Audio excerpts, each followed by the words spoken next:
Individual के पास एक medical kit उसके बैग में होता है। हमारे पास भी हुआ करता। जब हम ग्लेशियर में चलते थे तो हमारे पास ग्लेशियर का एक सर्वाइवल किट भी होता था कि अगर किसी वजह से आप अटक गए 24 घंटे या 48 घंटे, तो आप कुछ सरवाइव कर पाए, कुछ मेडिसिन खा पाए, कुछ आपकी गर्मी रह पाए, आपको जो बेसिक कैलोरीज अंदर जाने हैं वो जा पाए। तो इसी तरह हर सोल्जर के बैग के अंदर एक मेडिकल किट जरूर होता है, जो उसको अपने आप, अगर कहीं गोली लग जाए, कोई स्क्रैच हो जाए, कहीं किसी तरह का इंजरी हो जाए, तो वो उसके ऊपर लगाकर पट्टी लगा दे। जैसे वॉर के टाइम में जिसको बोलते हैं शेल रैप, कि शेलिंग से रिलेटेड आपको एक पट्टी दी जाती है कि अगर चोट लग जाए तो आप उसे लगाएं। तो इस तरह का अरेंजमेंट होता है। लेकिन जहां तक मेडिकल ऑफिसर का सवाल है, तो वो हमारा मेडिकल एड पोस्ट जो रेजिमेंट की है वो वहां होगा। वो कभी भी ऐसे आगे पेट्रोल पार्टीज के साथ नहीं जाएगा। पेट्रोल पार्टीज के साथ हमारे बीएफएनए होते हैं, हमारे नर्सिंग असिस्टेंट होते हैं, वो जाते हैं। सो ये कहना मेरे ख्याल ज़्यादा एम्बिशियस हो जाएगा कि बटालियन कमांडर के साथ कोई मेडिकल डॉक्टर भी साथ जाएगा और वो ये एक्सपेक्ट करा जाए कि किसी तरह की झड़प हो जाएगी और इस वजह से एक फर्स्ट एड आपको देनी पड़े। देखिए, जिस जगह पर 53 साल से झड़प नहीं हुई, उस जगह एक्चुअली झड़प एक्सपेक्टेड भी नहीं थी। हो गई, गलत है, रीजंस गलत है, लेकिन इस तरह का कोई आप एक बात बताइए, अभी भी तो वहां पर लोग बिना हथियार के ही हैं। बिल्कुल। अभी भी ये जो वेरिफिकेशन हो रहा है कि हाँ जी वो वापस जा रहे हैं, ये कैसे हो रहा है? भाई कोई जाता है, देखता है, वही बताता है। तो इसमें अब ये कहना गलत हो जाएगा कि क्या अब वाली पार्टी भी एक डॉक्टर साथ ले जा रही है कि नहीं, या वो पूरा का पूरा स्ट्रेचर साथ ले जा रही है कि नहीं। ये इस तरह की चीजें नहीं एक्सपेक्टेड होती है। ये अपने आप में एक्सेप्शनल केस था, जहां चाइना ने कुछ ऐसा कर दिया जो उसके भी कैरेक्टर के खिलाफ था 53 साल से। Unfortunate, they are also suffering and we suffered, but in our case हम उस सफरिंग को शहादत बोलते हैं। हमारी शहादत में हमारे सैनिकों की होड़ लगी होती है। हमारे सैनिक सिर पर कफन बांध के खड़े होते हैं कि भाई साहब आप हमें थोड़ा देर छोड़ दीजिए, हम आपको सारी पोस्ट वापस दिखाएंगे और हम दिखाएंगे कि कहां तक चाइना जा। इस तरह की होड़ होती है, इस तरह की स्पिरिट होती है जो फ्रंट लाइन ट्रूप्स है। ये मेरे देखी हुई बात है, मैं इसलिए कह पा रहा हूं कि जैसे ही हमको पता चलता है कि दूसरी तरफ चाइनीज पेट्रोल आया है, चलो भाई अभी ठीक कर देते हैं उसको। वर्ल्ड इसी तरह चलते हैं। ये एक अलग बात है कि मेच्योरिटी के साथ एक कमांडिंग ऑफिसर लेवल उस तरह का काम नहीं करेगा, एक कमांडिंग कंपनी कमांडर भी उस तरह का काम नहीं करेगा। तो मेडिकल रिलेटेड जो डेफिशिएंसी आपको दिख रही है, वो सिर्फ इसलिए दिख रही है क्योंकि इस तरह की चीज एक्सपेक्टेड नहीं थी। इस तरह का अपने समझौते से फिर जाने की फितरत हमें चाइना में नहीं दिखी। सर मैं यहीं पे इससे ही कनेक्टिंग आगे बात ये है कि आपको आपको आप तक भी ये एक इंफॉर्मेशन पहुंची होगी कि जो चाइनीज सोल्जर्स पीएलए के वो बहुत ज्यादा प्रिपेयर्ड थे। उसकी एक वजह ये है कि उनके साथ इस दफा मखसूस किस्म की बसेस भी आई जिनके अंदर के ऑक्सीजन इक्विपमेंट लगा था।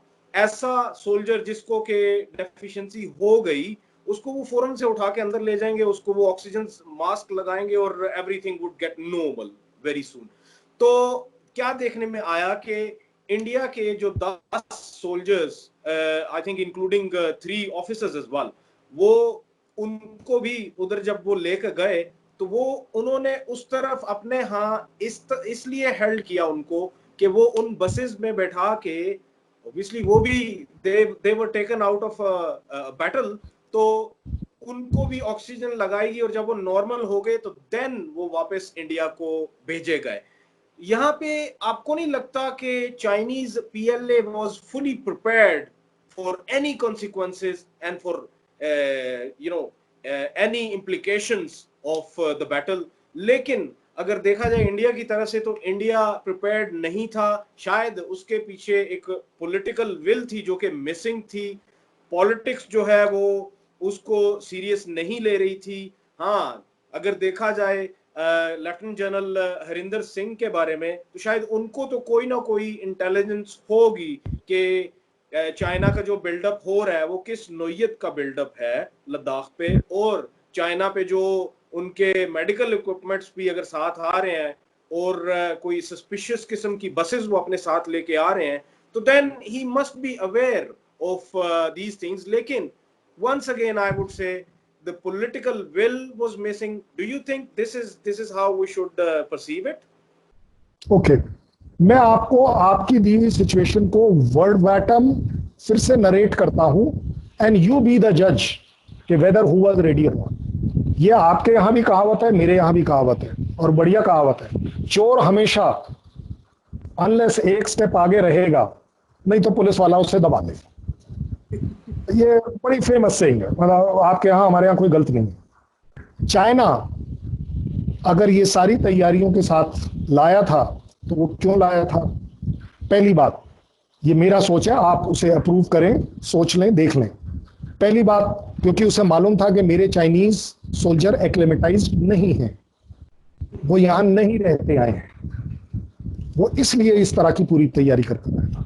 दूसरा, वो एक्सपेक्ट कर रहा था कि जैसा उसके साथ हमेशा होता आया है कि चीजें बातचीत में कन्वर्ट होती हैं, फिर बातचीत उसको करते करते टाइम लगता है, तो हमें यहाँ पर हो सकता है 100 दिन 200 दिन, और अगर आइडली उसको जैसा उसकी प्लानिंग रही है कि आइडली हम इस जगह को परमानेंटली ले लेंगे, तो उसे वो तैयारी कर कर आना जरूरी था, क्योंकि उसे पता था कि इससे रिलेटेड हमारी हेल्थ कैजुअलिटीज होंगी।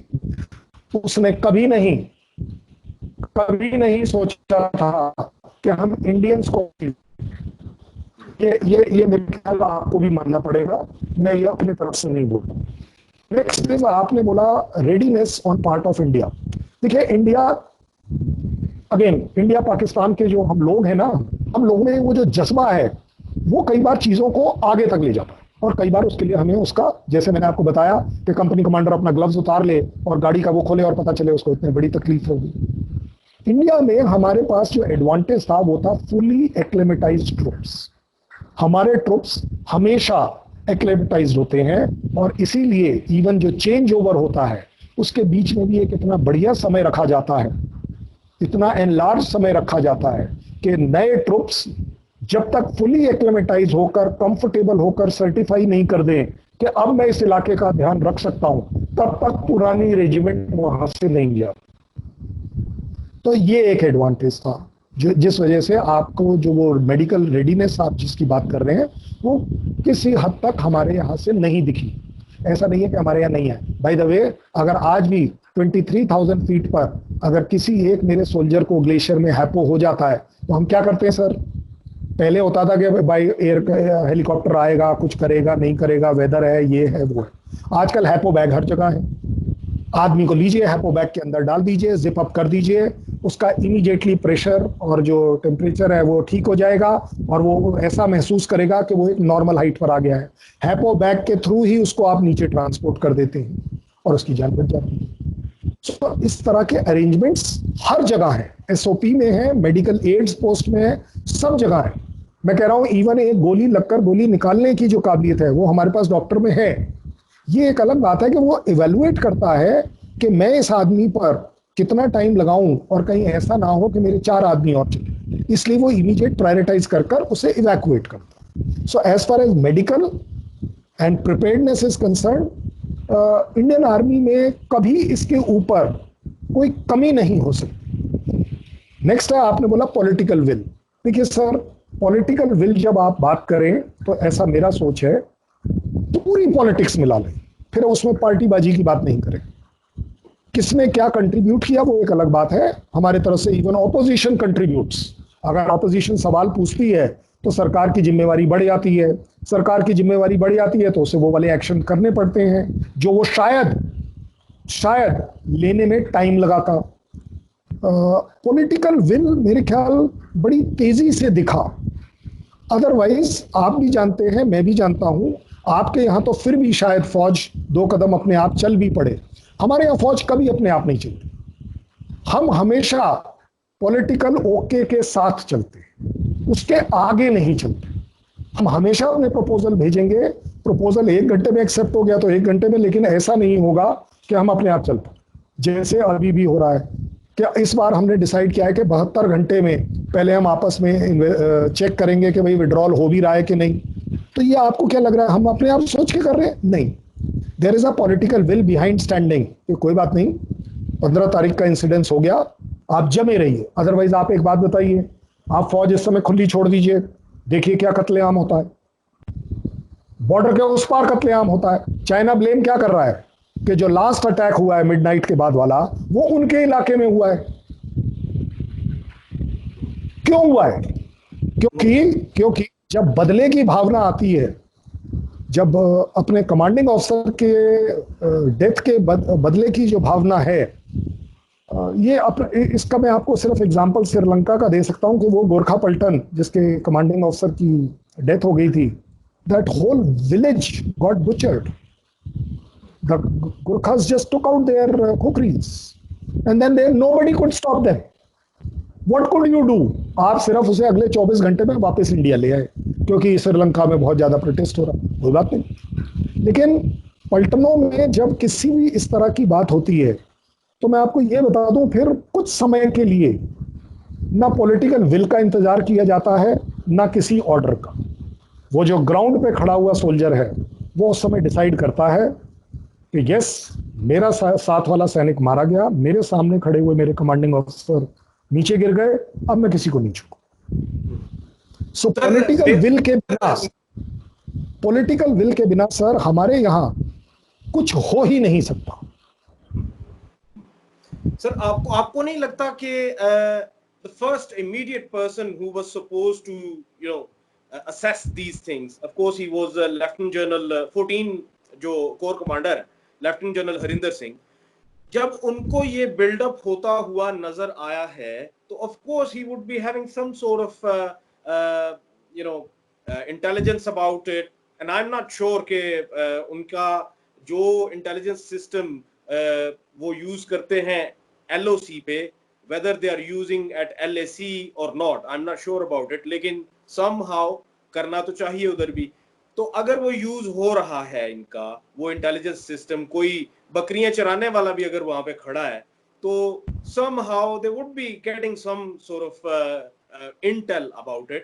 अगर उनको मिल रही थी तो क्या आपको नहीं लगता कि उनको ये चीज पहुंचानी चाहिए थी chief of army staff general Naravane तक, और फिर it was his duty to get through to रक्षा मंत्री राजनाथ सिंह साहब, उनको ये चीज बताने की जरूरत थी, and then finally Rajnath Singh was supposed to talk to prime minister Modi and then Ajit Doval, क्योंकि that's how the chain of command works from the army side to the civilian side। आपको नहीं लगता somewhere down the line something was missing, जिसने के नहीं बताया दिल्ली को कि क्या वहां पे बिल्डअप हो रहा है? अगर वो बिल्डअप हो रहा है तो उस वक्त क्या होना चाहिए था कि डिप्लोमेटिक चैनल के जरिए बात की जानी चाहिए थी चाइनीज के साथ, या फिर चाइनीज एम्बेसडर को कॉल इन करके उससे ये पूछना चाहिए था, उससे ये क्लियरेंस लेनी चाहिए थी कि what is going on, and if there is something fishy then of course precautions would have been made. और वो प्रिकॉशन इस तरीके से किए जा सकते थे कि अगर पहले वेपन्स नहीं रखे for your own security, let's have the weapons, and if not all the troops, then at least the officers, for their safety and their troops safety, they might be having weapons। इस तरीके का कोई mechanism बनाया जाता। yes, everyone knows that last time अगर वहां पे कोई वाकया हुआ तो that was 1975, 45 years ago, उसके बाद कुछ भी नहीं हुआ। लेकिन ये है कि ट्रूप्स की प्रिपेयर्डनेस और फिर officers they being extra cautious, आपको नहीं लगता कि somewhere down the line there was something missing in the chain of command? Okay, just tell me राजा साहब, अगर ये इंसिडेंट्स नहीं होता तो बात नॉर्मल थी। आप ही बता रहे हैं 45 साल, एंड 45 साल कोई छोटा समय नहीं है। 45 साल का टाइम टेस्टेड एक एग्रीमेंट ऑब्लिक समझौते जो चले आ रहे हैं, वो दोनों देश पालन कर रहे थे। In normal circumstances, why will India suspect that yes, China plan कर रहा है उसको खराब करने का? दूसरी बात, ये जो आप with full honors, sir, with full honors, I would disagree, because looking at the magnitude of the enforcements of the movements of the PLA, Ah. I would always suspect that there is something I, fishy. I was coming to this one कि जहां तक आपका buildup का सवाल है, ठीक है, देखिए चाइना ने बड़ी ऑफिशियली हमें बताया था कि हमें एक ब्रिगेड साइज फोर्स हम हाई ऑल्टीट्यूड वॉरफेयर में हम एक्सरसाइज कर रहे हैं। 1 तारीख से लेके 5 जुलाई तक वो साउथ चाइना सी में एक्सरसाइज कर रहे हैं, उन्होंने बताया है, ऐसा तो है नहीं कि बिना बताए काम चल रहा है। जब, और by the way even Pakistan और इंडिया भी जब बॉर्डर एरियाज में अपनी कोई भी एक्सरसाइज प्रैक्टिस करता है तो बड़े कायदे से एक दूसरे को बताया जाता है कि किस साइज की फोर्स हम कर रहे हैं। ये अपने आप में एक तरह का अप्रूवल है। आप खुद सोचिए, कल आप बोलें कि आर्मी हेडक्वार्टर लेवल की आप एक एक्सरसाइज कर रहे हैं और वो सिर्फ पंजाब एरिया में कर रहे हैं, तो इंडिया या इवन वाइस वर्सा करा जाए तो इंडिया और पाकिस्तान मूर्ख तो है नहीं, फौजी इतनी तो देख लेते कि भाई सिर्फ पंजाब एरिया में पूरी आर्मी हेडक्वार्टर एक्सरसाइज हो रही है। आपको अगर मैं कह दूं कि हमारी स्ट्राइक कोर 2 आपके पंजाब एरिया में एक्सरसाइज कर रही हैं, तो सर कहीं ना कहीं आपके शायद एंटीना खड़े हो जाए। लेकिन फिर भी क्योंकि फॉर्मली इन्फॉर्म किया गया है तो इंटेंशन के ऊपर डाउट नहीं किया जा रहा है। जहां तक आपने बात करी कि बिल्डअप हुआ, बिल्डअप कैसे हुआ, अब आपको अगर हम एक जहां से शुरुआत हुई दैट वाज पेंगैंगसो। पेंगैंगसो 8 फिंगर से पीछे की तरफ सिरीजाप में जहां उनका बेस कैंप है, वहां से एक पेट्रोल चली। इस बार वो पेट्रोल 10 आदमी की नहीं थी, 50 आदमी की थी, 60 आदमी की थी, 70 की थी, जो भी थी, और वो आगे आई। 8 से 7 पर आई, 7 से 6 पर आई, 6 से 5 पर आई, 5 से 4 की तरफ जब आई तो 4 पर जो हमारी बेस कैंप वाले लोग थे उन्होंने उसे देख लिया। जब उन्होंने उसे देखा तो हमारे लोग भी नीचे उतर कर आ गए कि भाई आप कहाँ चले आ रहे हो, ये कोई फ्री फंड का तो वो है नहीं आपका रन। और वो दोनों एक दूसरे के सामने eyeball to eyeball आ गए। लेकिन साथ ही साथ सिरीजाप, क्योंकि सिरीजाप 1 जो कि उनका पुराना बेस कैंप होता था, वहां से उन्होंने तकरीबन 4.5 किलोमीटर की रोड बनाई सिरीजाप 1 से सिरीजाप 2। बट क्योंकि ये अनडिस्प्यूटेडली उनका एरिया हम मानते थे, क्योंकि फिंगर 8 के बाद का इलाका हम उनका मानते हैं, हमने ऑब्जेक्शन नहीं किया कि भाई वो अपने इलाके में सड़क बना रहा है। उसका क्या एम था क्या नहीं था, एंड इंसिडेंटली जस्ट इमेजिन कब बनी वो रोड, कारगिल वॉर के दौरान बनी। सो अगर आप बोले कि कहीं ना कहीं कोई चीज मिस थी, तो जी मिस तो हमेशा थी, तभी तो ये सब हुआ है। लेकिन साथ में मुझे ये भी कहना पड़ेगा, ये जो बिल्डअप की बात आप कर रहे हैं, ये बिल्डअप 1, 2, 3 दिन में नहीं होते, टाइम लगता है। क्योंकि ये एक्सरसाइज खत्म हुई थी और इसके पास अब वो 3 की 4 बटालियन वर्थ जो आदमी थे, एक पार्टी आके 5 पर बैठ गई, एक आके 6 पर बैठ गई, एक 7 पर बैठ गई, एक 8 पर बैठ गई। मैं कह रहा हूं 10-10 आदमी बैठे, सिर्फ 5-5 टेंट लगाकर बैठे, बैठ तो गए। उसके बाद शुरू हुआ ये बातों का दौर। इस बातों के दौरान में हम भी, आज की तारीख में आप बता दीजिए क्यों चाइना आपसे बात कर रहा है, क्योंकि चाइना को भी दिख रहा है कि India is absolutely in full readiness of mobilisation into Ladakh sector, and not only Ladakh sector, it is right opposite the LAC। उसे दिख रहा है दैट दे मीन बिजनेस, उसको दिख रहा है कि प्राइम मिनिस्टर आया है और इतने कड़े शब्द बोलकर गया है। उसे दिख रहा है कि यूएसए ने अपना एयरक्राफ्ट कैरियर मूव कर दिया है और वो साउथ चाइना सी में आकर एक्सरसाइज करनी शुरू कर दी है। देखिए, कोई एक अकेली चीज नहीं होती, ये आपको भी मानना पड़ेगा। उसे दिख रहा है कि जो इकोनॉमिक इंटरेस्ट उसके इंडिया में बुरी तरह से हर्ट होने वाले हैं, जिसमें उसी की अपनी इंडस्ट्री उसको वार्निंग दे रही है कि भाई साहब आप इससे मत रोक लीजिए किसी तरह, क्योंकि इसमें हमारा लॉस होने वाला है, और जब हमारा लॉस होएगा तो हम ये भी कर सकते हैं कि हम आपको इस गवर्नमेंट में ना रहने दें। आपकी कितनी भी शक्ति हो, ये पाकिस्तान से अच्छा और कौन जानता है कि चाहे डिक्टेटर कितना भी स्ट्रांग आया हो, अल्टीमेटली कहीं ना कहीं, कभी ना कभी, किसी ना किसी समय पर डेमोक्रेसी ने उसको हमेशा ओवरटेक किया है। आप ये कभी नहीं कह पाएंगे कि एज अ कंट्री आप उसको अप्रूव करते हैं, क्योंकि अगर आप अप्रूव करते होते तो वो कंटिन्यूअसली डिक्टेटर्स के हाथ में चलती। सिमिलरली कम्युनिज्म, कम्युनिस्ट पार्टी आप कुछ भी कर लीजिए, चलेगी तो पब्लिक से ही। ठीक है, एक और टाइनामेंट कर देंगे, वो करने की काबिलियत रखते हैं। कितनी बार कर देंगे, कहां कहां कर देंगे। तो survives on game of economy के ऊपर हावी सिर्फ इसलिए पड़ रहा है क्यों? क्योंकि उसे मालूम है हम में से कुछ एक्चुअली इकोनॉमिकली उससे कनेक्टेड ना हो, डिपेंडेंट ना हो। जो डिपेंडेंट में है उस बेचारे का बैड लक है। जो कनेक्ट उसकी इकोनॉमी के साथ, अपनी इकोनॉमी के साथ, वो अपने आप को एक विन विन सिचुएशन में देखता है, जैसे अब तक इवन इंडिया देख रहा था कि yes as economically we want to grow. और उसमें हमको अगर रॉ मटेरियल चाइना से आ रहा है, हम उसी पे तो ग्रो कर रहे हैं। आज आपने उसके, आपको क्या लगता है, ये हमें नहीं मालूम कि 59 एक्ट्स अगर आप बैन कर देंगे तो क्या चाइना की इकोनॉमी स्टैंड स्टिल पर आ जाएगी? बिल्कुल नहीं आएगी। हमें भी पता है कितने का फर्क पड़ जाएगा, 500, 600, 700, 800, 1000 करोड़ का फर्क पड़ जाएगा। What is 1000 crore for China? Nothing. लेकिन these are ceremonial gestures, indicators कि अब हमने ये शुरुआत कर दी है, ये धमकी नहीं है। प्राइम मिनिस्टर वहां गया है, वो 130 करोड़ लोगों को रिप्रेजेंट कर कर आया है उस लद्दाख की जमीन पर। वो अपना क्लेम दिखा कर आया है कि मैं यहां आ सकता हूं, और अगर मैं यहां आ सकता हूं तो मेरा पॉलिटिकल विल इस एलओसी को क्रॉस करने के लिए इंडिया के आर्मी को कभी भी हाँ कर सकता है। मैं हाँ कर चुका हूं। किसको पता?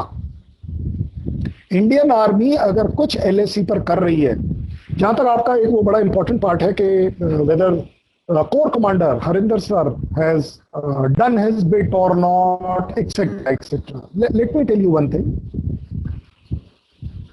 कोर कमांडर अल्टीमेटली आज ये विड्रॉल हो रहा है, इसका क्या क्रेडिट कोर कमांडर लेवल के टॉप को? बिल्कुल ऐसा हो ही नहीं सकता। क्योंकि ऑन ग्राउंड कौन कितने टाइम फ्रेम में हटेगा, ये तो उन दोनों ने 14 घंटे बैठ के डिसाइड किया है।